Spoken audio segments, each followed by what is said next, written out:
Hi everybody, my name is Adam Phantom and this is my presentation on our case study, Internet Use Violations, Threats over the World Wide Web.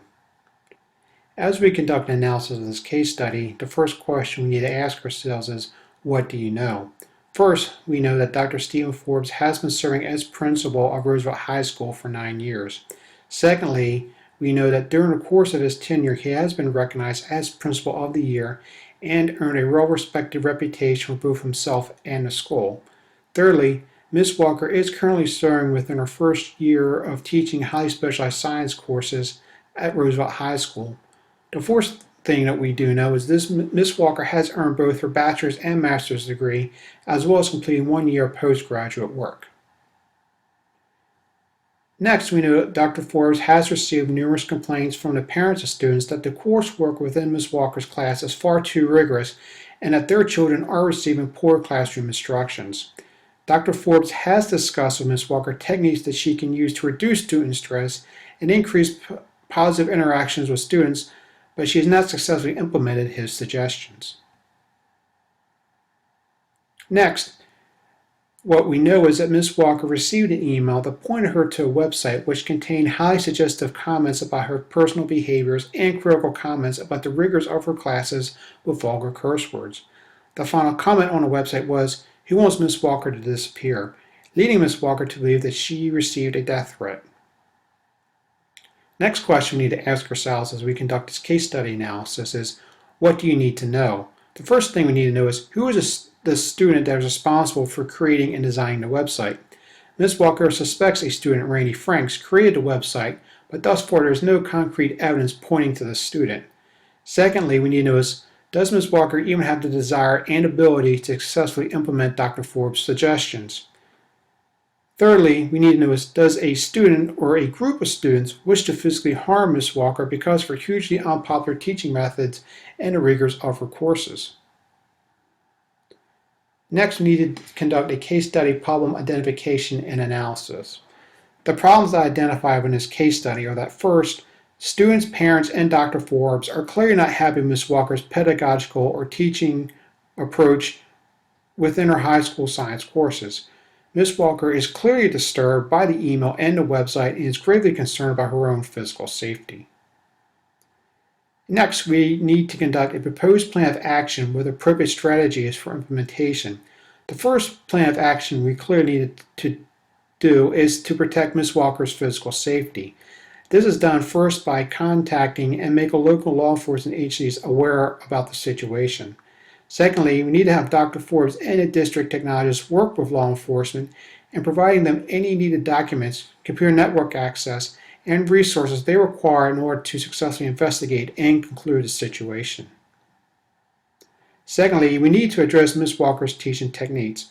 We do this by placing Ms. Walker on an official assessment plan. Dr. Forbes will meet with Ms. Walker to further stress and share areas of concern that both students and parents have about her teaching methods. Secondly, Dr. Forbes will meet with Ms. Walker will help Ms. Walker in establishing and documenting goals and ways in which she can become a successful high school science teacher. Dr. Forbes will also provide a mentor teacher as well as instructional materials to help Ms. Walker succeed. Thirdly, if Ms. Walker fails to meet the goals of her assessment plan, their employment at Roosevelt High School is terminated. Thirdly, we need to address parental concerns. Dr. Forbes will communicate to parents that their concerns have been discussed and are immediately being addressed, and that he is taking the issue very seriously and is taking an active part in resolving the issue, and that he is available to meet with any of the parents by appointment if necessary. Next, we need to resolve the issue based on promoting the success of all students. I believe that this resolution successfully meets the needs and concerns of students, parents, and Dr. Forbes have concerning Ms. Walker's failed teaching methods. The assessment plan helps to provide documentation that Dr. Forbes, Roosevelt High School, and the school district have taken serious and concrete steps towards addressing and resolving their concerns about student and parental complaints about Ms. Walker's science classes. If it is determined that Randy Franks created a website threatening Ms. Walker, it is best that any school or possible criminal-related charges be brought up immediately to rectify the situation as soon as possible. This demonstrates to the other students that severe punishment or punishments that they could possibly face in the future if they commit similar actions, even these actions are a joke. Secondly, students and parents need to realize that such issues will be promptly taken care of by both the school administration as well as local law enforcement should a need arise. I believe that this assessment plan quickly resolves this issue and that the students will benefit by giving Ms. Walker more time that she needs in order to focus on improving her teaching techniques and less time focusing about her own personal safety.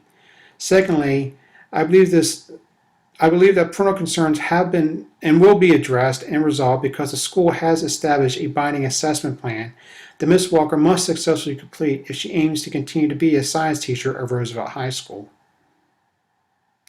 Next, we need to debrief the case studies problem. My thoughts on this problem. I feel that a very educated instructor will not always translate to a successful teacher. I base this assumption on the fact that Ms. Walker fails to understand that she is teaching highly motivated high school, not university students, and that she needs to create her course curriculum to reflect this fact. Secondly, I think that the website just creates a massive disruption to the very underlying issue that exists in this case study, that being that Ms. Walker's poor teaching techniques have not only made her hugely unpopular, but has also possibly threatened the likelihood of her maintaining her position as a science teacher. My feelings on this problem, I feel first that the issue of parental involvement has always become a clear factor within the case study. I feel that parental complaints have overwhelmingly consumed vast amounts of Dr. Forbes' time when he could focus on other issues within his school. I also feel, secondly, that given the evidence presented within this case study, as well as her concerns about her own safety, I feel that the likelihood of Ms. Walker changing her teaching techniques and eventually maintaining her position at Roosevelt High School as being highly unlikely. Next, my values concerning debriefing the case study's problem. First, as Dr. Forbes, I will be skeptical of maintaining Ms. Walker on the staff of my school if she does not improve her teaching methods. Again, I feel that highly motivated and successful teachers produce highly motivated and successful students. Secondly, as Dr. Forbes, I will not jump too quickly to any conclusions about the possible involvement of Randy Franks until some documented proof of either his innocence or guilt can be established. I value Ms. Walker's concern about any possible threats for her physical safety, and I believe that law enforcement would take immediate and necessary action to protect her from harm. Here I will discuss Standard 5, which states that the building level administrator is an educational teacher who promotes the success of all students by acting with integrity, fairness, and in an ethical manner. My reflection on Standard 5 and why I believe my resolution creates a sense of integrity. I believe it does because Dr. Forbes has taken the following steps. First, he addresses Ms. Walker's concerns about her physical safety by working with both the district technologist and local law enforcement to determine the website's creator. Secondly, by creating the assistance or assessment plan, students and parental concerns about Ms. Walker's teaching techniques have been both documented and addressed. This helps to ensure that this issue will be resolved over time and that Ms. Walker has been informed about the need of her to improve her teaching methods and the necessary steps she needs to take to resolve this issue. Next, why I believe my resolution creates a sense of fairness. I believe first that Dr. Forbes acted with a sense of fairness by wisely deciding to give Ms. Walker time to implement the suggested steps to improve her teaching methods, and her employment is not outright terminated because of student and parental complaints.